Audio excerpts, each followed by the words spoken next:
Hi, welcome to love talkies. తొలి ప్రేమ episode number 2. రామ్ను కలవడం కోసం అతని ఆఫీస్కి ఎవరో అమ్మాయి వచ్చిందని చెప్పాడు అటెండర్. సరే, ఆమెను పంపించు అని రామ్ చెప్పడంతో 2 నిమిషాల తర్వాత మే కమిన్ అని మృదువుగా వినిపించిన గొంతుకి నెమ్మదిగా తలెత్తి చూసిన రామ్ షాక్ అయిపోయాడు. ఎదురుగా నవ్వుతూ నుంచొని కనిపించింది హిమాని. ఆమెను సడన్గా చూసి ఇది కళ లేక నిజమా అనుకుంటూ ఒక క్షణం కళ్ళార్పకుండా అట్టే చూడసాగాడు రామ్. హలో రామ్ గారు, నేను సార్, హిమానిని, మర్చిపోయారా అంటూ పలకరించింది హిమ. ఆ పిలుపుతో తేరుకున్న రామ్ తన సీట్ నుండి యువతలకి వచ్చి hi, what a sudden surprise అంటూ షేక్ హ్యాండ్ ఇవ్వడానికి చేయి చెప్పాడు. తనకు తెలియకుండానే అప్రయత్నంగా తన చేతిని పట్టుకొని షేక్ హ్యాండ్ ఇచ్చింది హిమ. ఆ క్షణం ఒక్కసారిగా ఇద్దరి గుండె జల్లుమంది. ఇద్దరి మనసుల్లోనూ ఏదో తెలియని అలజడి. ఇద్దరూ ఒకరి చేతిని ఒకరు పట్టుకొని అలా ఒకరి కళ్ళల్లోకి ఒకరు చూసుకుంటూ ఉండిపోయారు. ఇంతలో హిమాని చేతిలో ఫోన్ రింగ్ అవడంతో ఇద్దరూ ఉలిక్కిపడి ఒక్కసారిగా చేతులు వదిలేశారు. హిమాని తడబడుతూనే ఫోన్ లిఫ్ట్ చేసి హలో, చెప్పండి నాన్నగారు అని అంది. అవతల వైపు నుండి హిమాని వాళ్ళ నాన్నగారు మాట్లాడుతూ ఏమ్మా, రామ్ దగ్గరికి వెళ్ళావా అని అడిగారు. ఇప్పుడే వచ్చాను నాన్న, రామ్ గారికి ఇస్తున్నాను, మాట్లాడండి అంటూ తన ఫోన్ను రామ్ చేతికి ఇచ్చింది. రామ్ ఫోన్ తీసుకొని బాగున్నారా అంకుల్ అంటూ పలకరించాడు. బాగున్నాను బాబు, మీరు మీ ఫ్రెండ్ ఇద్దరూ కలిసి ఎల్లుండి ఆదివారం మధ్యాహ్నం మా ఇంటికి భోజనానికి రావాలి అని ఆహ్వానించారు. రామ్ మొహమాటంగా అది కాదండి అని ఏదో చెప్పబోతుంటే ఆయన మాత్రం ఈసారి నువ్వేం చెప్పినా మేం వినదంచుకోలేదు, నువ్విలా మొహమాట పడుతున్నావని డైరెక్ట్గా మా అమ్మాయిని నీ దగ్గరికి పంపించాను అని అనేసరికి ఇక పెద్దవాళ్లతో అన్నిసార్లు అడిగించుకోవడం ఇష్టం లేక వస్తానని ఒప్పుకున్నాడు రామ్. ఆదివారం మీకోసం ఎదురు చూస్తూ ఉంటాం బాబు అని చెప్పి ఫోన్ పెట్టేశాడు హిమాని నాన్నగారు. తర్వాత ఫోన్ హిమా చేతికిచ్చి కూర్చోండి అని తన ఎదురుగా ఉన్న సీట్ ఆఫర్ చేసి తను వెళ్ళి తన సీట్లో కూర్చున్నాడు రామ్. ఈ విషయం ఫోన్ చేసి చెప్తే సరిపోయేది కదండి అని అన్నాడు రామ్. మిమ్మల్ని స్వయంగా పిలవడం మాకు మర్యాదండి అని చెబుతూనే అవును, మీ ఫ్రెండ్ని కూడా పిలిస్తే తనకు కూడా చెబుతాను అని అడిగింది హిమ. వాడు బ్యాంక్ పని మీద బయటికి వెళ్ళాడండి, కాసేపట్లో వచ్చేస్తాళ్లే, ఈలోపు మీరేం తీసుకుంటారు, కాఫీలా లేక టీనా అని అడిగాడు రామ్. ఇప్పుడు అవన్నీ ఏమొద్దండి అంది హిమ. పోనీ కూల్ డ్రింక్ తీసుకుంటారా అని అడిగాడు. వింటర్లో కూల్ డ్రింక్ ఏంటండి బాబు, సరే ఇంతలా అడుగుతున్నారు కాబట్టి ఒక కాఫీ తాగుతాను అని చెప్పింది హిమ. వెంటనే అటెండర్ని పిలిచి 2 కాఫీ తీసుకురమ్మని చెప్పాడు రామ్. అటెండర్ తెచ్చిన కాఫీ తాగుతూ ఇప్పుడు చెప్పండి, హైదరాబాద్ నుండి ఎప్పుడొచ్చారు, అక్కడ మీ జాబ్ ఎలా ఉంది, నచ్చిందా మీకు అంటూ అడిగాడు రామ్. హైదరాబాద్ నుండి 1 వీక్ లీవ్ పెట్టుకొని ఈరోజు మార్నింగే వచ్చానండి, హోమ్ సిక్ అని నవ్వుతూ చెప్పింది. తను నవ్వుతుంటే అందంగా మెరుస్తున్న ఆమె పలువరసను చూస్తూ రామ్ మైమరచిపోయాడు. తనకు తెలియకుండానే మీ నవ్వు చాలా బాగుందండి అని చెప్పేశాడు. ఆ మాట వినగానే థ్యాంక్స్ అండి అని చెప్పి సిగ్గుతో తలదించుకుంది హిమ. సారీ హిమగారు, కొంచెం ఎక్కువగా మాట్లాడేసినట్లున్నాను అని అన్నాడు రామ్. అదే సమయంలో రాజు లోపలికి వస్తూ రామ్ ఏదో మాట్లాడుతుంటే హిమాని సిగ్గుతో తలదించుకొని ఉండడం చూసి ఆశ్చర్యంగానే వాళ్ళ దగ్గరికి వెళ్ళి బాగున్నారా హిమాని గారు అని అడిగాడు. బాగున్నానండి, మీరు బాగున్నారా అని అడిగింది హిమ. నేను కూడా బాగున్నానండి అంటూనే పక్క సీట్లో కూర్చున్నాడు రాజు. మీ ఇద్దరిని మా పేరెంట్స్ ఎల్లుండి ఆదివారం మధ్యాహ్నం మా ఇంటికి భోజనానికి ఆహ్వానించమన్నారు, అందుకే మిమ్మల్ని ఇన్వైట్ చేయడానికి వచ్చానండి, మీరు తప్పకుండా రావాలి అని చెప్పింది హిమ. రాజు వెంటనే రామ్ వైపు చూశాడు. ఏంటి, మీ ఫ్రెండ్ పర్మిషన్ కోసం చూస్తున్నారా, రామ్ గారు ఆల్రెడీ ఒప్పుకున్నారు అని చెప్పింది హిమ. అయితే ఇంకేంటి, తప్పకుండా వస్తాం సిస్టర్ అన్నాడు రాజు అభిమానంగా. దాంతో మళ్ళీ తనేమనుకుంటుందోనని మిమ్మల్ని సిస్టర్ అని పిలవచ్చా అండి అని అడిగాడు. సంతోషంగా పిలవచ్చన్నయ్య అని నవ్వుతూ చెప్పింది హిమ. చాలా థ్యాంక్స్ చెల్లెమ్మ, నాకు నా జీవితంలో ఎవరు లేరు, ఒక్క రామ్ తప్ప, ఇప్పుడు నువ్వొచ్చావు నా చెల్లెమ్మగా అంటూ కొంచెం ఎమోషనల్ అయ్యాడు. అది చూసి ఇప్పటి నుండి నువ్వు నా అన్నయ్య, నేను నీ చెల్లిని, ఇది ఫిక్స్ అని చెప్పింది హిమ. ఏంటి, మీ అన్న చెల్లెళ్ళిద్దరూ కలిసి ఇక్కడ నేను ఒకడున్నానని మర్చిపోయారా ఏంటి అంటూ వాళ్ళని చీరప్ చేశాడు రామ్. హిమ నవ్వి పైకి లేచి ఇక వెళ్తాను రామ్ గారు, బాయ్ అన్నయ్య అంటూ చెప్పి అక్కడి నుంచి వెళ్ళిపోయింది. తను అలా వెళ్ళగానే వెంటనే రామ్ పక్కకు వెళ్ళి ఏంట్రా, నీ ప్రేమ సంగతి చెప్పేసేవా ఏంటి, నేను వచ్చేటప్పటికి మా చెల్లి అలా సిగ్గుపడుతోందేంటి అని అడిగాడు. లేదురా అంటూ తను వచ్చే ముందు జరిగిన సంభాషణను చెప్పాడు రామ్. అబ్బో, నీకు కూడా మాట్లాడడం వచ్చేసిందిగా అని అన్నాడు రాజు. నువ్వుండరా, అసలే అలా మాట్లాడేశానేంటా అని ఇందాకటి నుంచి ఎంబారసింగ్గా ఫీల్ అవుతుంటే మధ్యలో నీ గోలొకటి అని అన్నాడు రామ్. తనను ఒక్కసారిగా ఇక్కడ చూసేటప్పటికీ కొంచెం నన్ను నేను కంట్రోల్ చేసుకోలేకపోయాను. తనేమనుకుంటుందో ఏమో అని టెన్షన్ పడసాగాడు. రే, నువ్వు మరీ అంత టెన్షన్ పడాల్సిన అవసరం లేదురా అన్నాడు రాజు. అదేంట్రా అన్నాడు రామ్. చెప్తా మీ నవ్వు చాలా బాగుంది అని నువ్వు చెప్పగానే తను సిగ్గుపడింది అంటే తనకు కూడా నీ మీద ఇష్టం ఉన్నట్లే అర్థం. ఏ అమ్మాయి అయినా తనకిష్టం లేని వాళ్ళు ఇలాంటి మాటలు మాట్లాడితే ఇష్టపడరు. వాళ్ళ ముఖంలో కోపం స్పష్టంగా కనబడిపోతుంది. అలా కాకుండా తను సిగ్గుపడింది అంటే తనకి కూడా నీ మీద ఇష్టం ఉందనే కదా అని అన్నాడు రాజు. అది విన్న రామ్, అంతే అంటావా అన్నాడు. ఖచ్చితంగా అంతే అన్నాడు రాజు. ఏమోరా బాబు, ఈ అమ్మాయిల మనసులో ఏముందో తెలుసుకోవడం అంత ఈజీ కాదు అనుకుంటూ పనిలో పడిపోయాడు రామ్. ఆ తర్వాత 2 రోజులకు ఆదివారం రానే వచ్చింది. రామ్ రోజులాగానే పొద్దున్నే లేచి జాగింగ్కు వెళ్ళొచ్చాడు. ఇక మన రాజు సంగతి చెప్పనవసరం లేదు కదా. హాయిగా ముసుగు తన్ని ఇంకా పడుకునే ఉన్నాడు. రామ్ వచ్చి, ఇక లేవరా రాజు, ఈరోజు మీ చెల్లి భోజనానికి రమ్మని పిలిచింది కదా, మరి వెళ్ళాలిగా, లేచి రెడీ అవ్వు అంటూ తొందర పెడుతూ లేపాడు. రాజు బద్ధకంగా కళ్ళు తెరిచి టైం చూసి, ఏంట్రా లేడికి లేచిందే పరుగు అన్నట్లు మధ్యాహ్నం భోజనానికి రమ్మంటే నువ్వు ఇప్పుడే 7 గంటలకే వెళ్ళి వాళ్ళ ఇంట్లో కూర్చుంటావా ఏంటి అని అడిగాడు రాజు. దాంతో రామ్ సిగ్గుపడుతూ, అది కాదులేరా, మనం రెడీ అవ్వాలి కదా అంటూ నసిగాడు. అబ్బో, ఆడపిల్లలా భలే అందంగా సిగ్గుపడుతున్నావురా అంటూ ఏడిపించాడు రాజు. నిన్ను అంటూ దిండు పెట్టి రాజుని కొడుతూ, ఇక లేవరా, నాకు బోర్ కొడుతుంది, ఏం తోచడం లేదు అంటూ మొత్తానికి రాజుని నిద్రలేపేసేశాడు. ఇక మరోవైపు హిమాని అలవాటు ప్రకారం పొద్దున్నే లేచి వాకిట్లో కళ్ళాపి చల్లి ముగ్గు వేసి లోపలికి వచ్చి వరండాలోని డాబా మెట్ల మీద కూర్చొని ఆలోచించసాగింది. మొన్న బ్యాంకుకి వెళ్ళొచ్చిన దగ్గర నుండి తన మనసులో లేదు. ఎందుకు రామ్గారు షేక్ హ్యాండ్ ఇవ్వగానే నా గుండె అంతలా జల్లుమంది? ఎందుకు తన కళ్ళలోకి నేను అలానే చూస్తూ ఉండిపోయాను? రామ్గారు కూడా నన్ను అలాగే చూస్తూ ఉండిపోయారు. తన చూపులో మాటల్లో ఏదో తెలియని అభిమానం కనబడుతోంది అని ఆలోచిస్తూ అలాగే కూర్చుండిపోయింది. ఇంతలో హేమ వాళ్ళ అమ్మగారు బయటికి వచ్చి, ఏంటమ్మా, ఇది చలికాలం అనుకున్నావా లేక ఎండాకాలం అనుకున్నావా అలా బయట కూర్చున్నావు? జలుబు చేస్తుంది, లోపలికి పద అని పిలిచారు. ఈరోజు రామ్ వాళ్ళు భోజనానికి వస్తున్నారు కదా, చాలా పనులున్నాయి రా అని లోపలికి వెళ్ళిపోయింది వాళ్ళమ్మ. దాంతో ఇక తప్పగా తన ఆలోచనను పక్కన పెట్టి లోపలికి వెళ్ళి తల్లికి వంట చేయడంలో సహాయం చేయసాగింది. వంట పూర్తయ్యేటప్పటికీ మధ్యాహ్నం 12 గంటలయింది. ఆ తర్వాత తల్లి కూతుళ్ళిద్దరూ వెళ్ళి ఫ్రెష్ అయ్యొచ్చారు. హిమాని లేత గులాబీ రంగు చందేరి చీర మీదకి ఆకుపచ్చ రంగు మగ్గం వర్క్ చేయించుకున్న జాకెట్ వేసుకొని జుట్టు క్లిప్ పెట్టి వదిలేసింది. తలకి ఒక పక్కగా సింపుల్గా ఒక గులాబీ పెట్టుకొని తయారయ్యి బయటికి వచ్చింది. తనను అలా చూసిన వాళ్ళ అమ్మగారు, చాలా చక్కగా తయారయ్యావు, నాదిష్టే తగిలేలా ఉంది అంటూ తన 2 చేతులతో మెటికలు విరిచింది. పోమ్మా, నువ్వు మరీను అని హిమాని సిగ్గుపడింది. ఇక మధ్యాహ్నం అవుతుండగా హిమ వాళ్ళ నాన్నగారు రమణారావు గారు రామ్కి ఫోన్ చేద్దామని అనుకుంటూ ఉండగానే వాళ్ళిద్దరూ వచ్చేశారు. వాళ్ళని చూసి రమణారావు జ్యోతి దంపతులు సంతోషంగా ఎదురు వెళ్ళి లోపలికి ఆహ్వానించారు. రామ్ రాజు ఇద్దరూ లోపలికి వచ్చి నమస్కారం చేస్తూ వాళ్ళు తెచ్చిన పండ్లు స్వీట్స్ అక్కడ ఉన్న టేబుల్ మీద పెట్టారు. ఇప్పుడు ఇవన్నీ ఎందుకయ్యా అన్నారు రమణారావు గారు. పెద్దవాళ్ళని చూడ్డానికి వెళ్ళినప్పుడు ఉట్టి చేతులతో వెళ్ళకూడదని మా అమ్మ చెబుతూ ఉంటారండి అని అన్నాడు రామ్. ఇంతలో హిమాని మంచినీళ్ళు తీసుకొచ్చి వాళ్ళకిచ్చింది. రాజు వాటర్ తీసుకుంటూ, బాగున్నావా చెల్లెమ్మ అంటూ పలకరించాడు. బాగున్నానన్నయ్య అంది. తర్వాత రామ్ వాటర్ తీసుకుంటూ కళ్ళతోనే ఆమె వైపు చూశాడు. ఒక క్షణం వాళ్ళిద్దరి చూపులు కలుసుకొని మళ్ళీ వెంటనే తడబాటుతో విడిపోయాయి. భోజనం చేయడానికి రమ్మని జ్యోతి పిలవడంతో రమణారావుతో సహా ముగ్గురు డైనింగ్ టేబుల్ దగ్గరికి వచ్చారు. 2 రకాల స్వీట్స్, గారెలు, వెజ్ అండ్ నాన్ వెజ్ వంటలతో టేబుల్ నింపేశారు హిమ మరియు జ్యోతి గారు.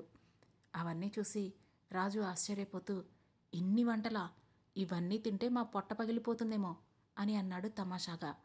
రామ్ అయితే, ఇన్ని రకాల వంటలు ఎందుకు చేశారండి అని మొహమాట పడుతూ ఉంటే రమణారావు గారు మాత్రం, ఏమీ కాదు తినండోయ్, ఈ వయసులో రాళ్లు తిని కూడా ఆరాయించేసుకోవాలి, ఇవి ఒక లెక్క అని అన్నారు.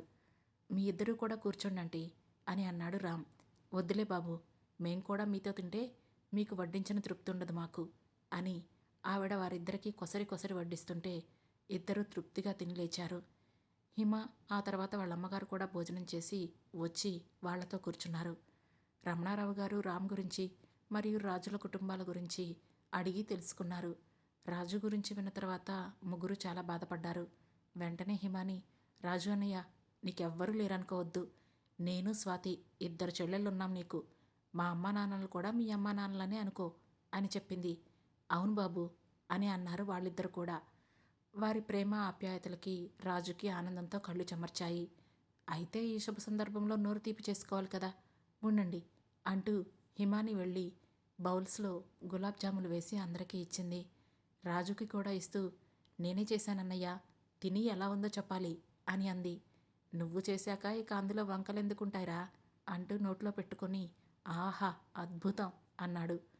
అన్నయ్య అలాగే అంటాడు కానీ మీరు చెప్పండి రామ్గారు అని అంది. నిజంగానే సూపర్గా ఉంది హిమగారు అని అన్నాడు రామ్.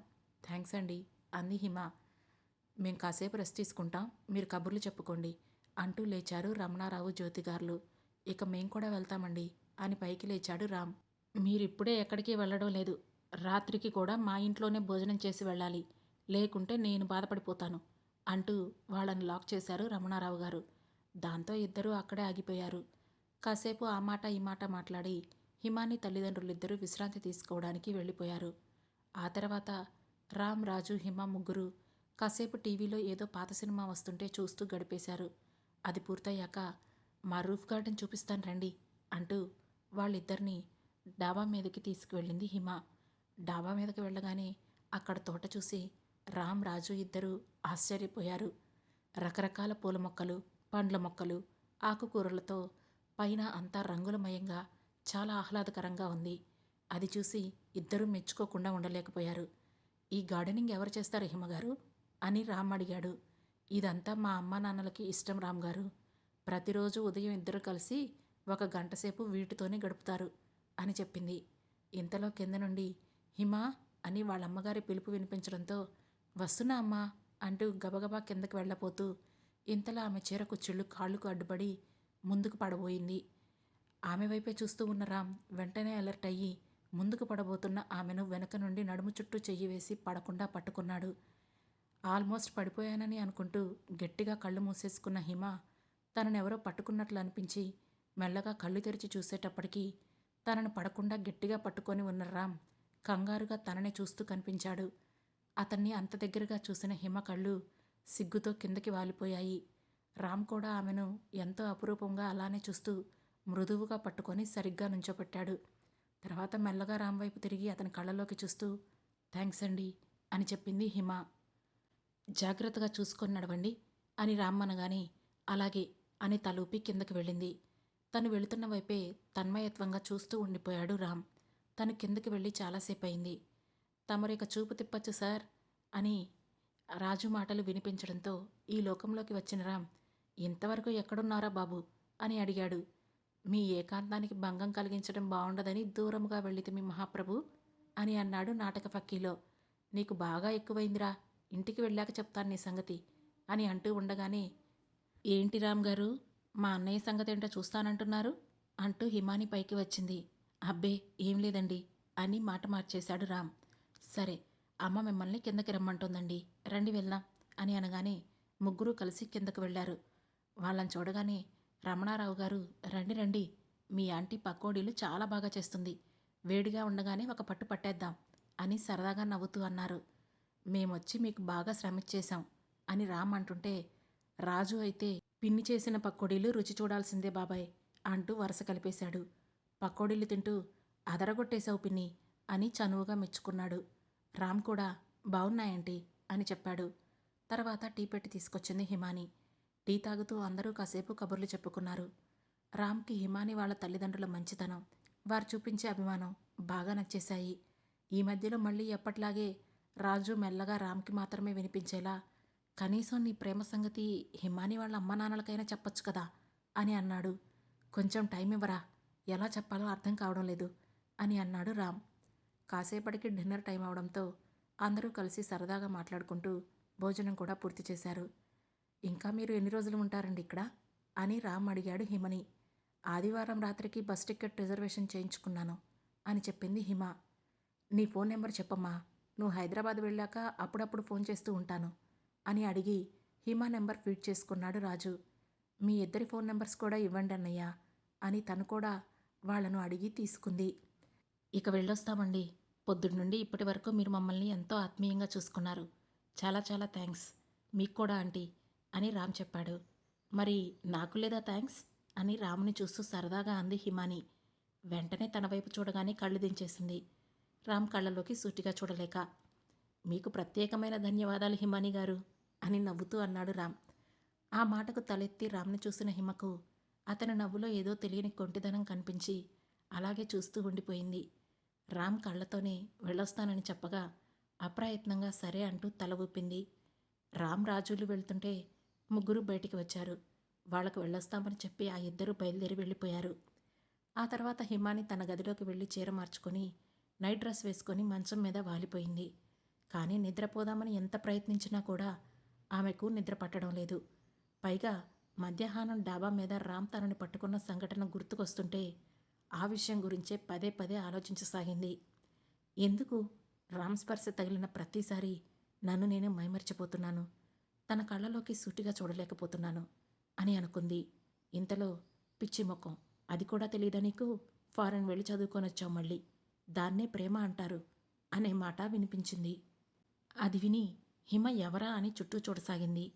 నేను నీకు కనిపించంలే, కానీ నన్ను మనస్సాక్షి అంటారు. నా మాటలు మాత్రమే వినపడతాయి. రామ్ మీద నీకున్న అభిమానాన్ని ప్రేమ అంటారులే అని మళ్ళీ చెప్పింది ఆ మనస్సాక్షి. ఓ సరే, కానీ అభిమానం వేరు, ప్రేమ వేరు. నేను నువ్వు చెప్పిన మాటలను ఒప్పుకోను అని అంది హిమాని. మరి అది అభిమానం మాత్రమే అయితే వాళ్ళు వెళ్ళిపోయిన తర్వాత కూడా నువ్వు రామ్ని ఎందుకు మర్చిపోలేకపోతున్నావు? మధ్యాహ్నం జరిగిన సంఘటనని పదే పదే ఎందుకు గుర్తు చేసుకుంటున్నావు అని మనస్సాక్షి అడిగింది. నాకు కూడా అదే కదా అర్థం కావడం లేదు. ఇప్పటి వరకు ఎవరి మీద కలగని ఏదో తెలియని భావన అతని మీద కలుగుతోంది. అతని చేతి స్పర్శ తగిలితే చాలు నా గుండె జల్లుమంటోంది. అతని కళ్ళలోకి సూటిగా కూడా చూడలేకపోతున్నాను.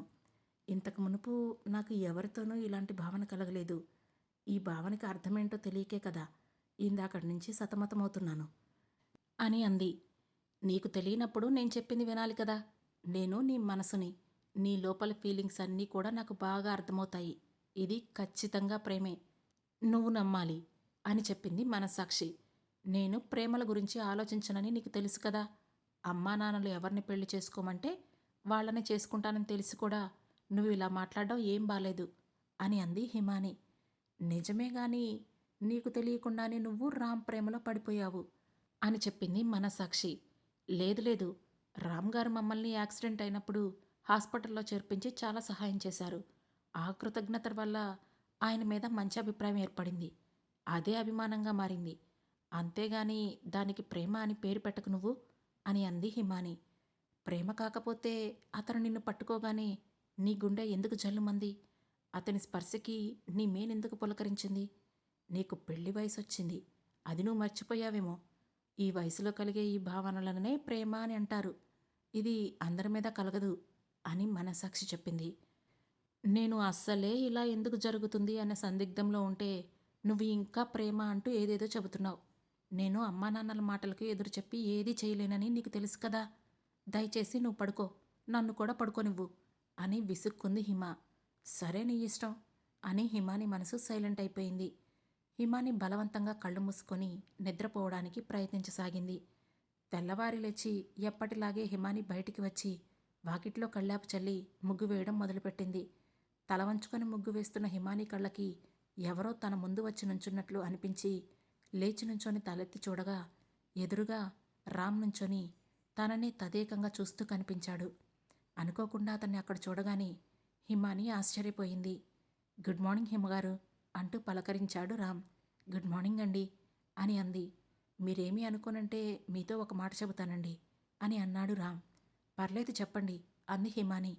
వెంటనే రామ్ తన పాకెట్లో నుంచి రోజ్ ఫ్లవర్ని తీసి హిమాని చేతికిచ్చి, ఐ లవ్ యూ హిమాని, నువ్వంటే నాకు ప్రాణం, నీకిష్టమైతే నేను నిన్ను పెళ్లి చేసుకుంటాను అని అడిగాడు.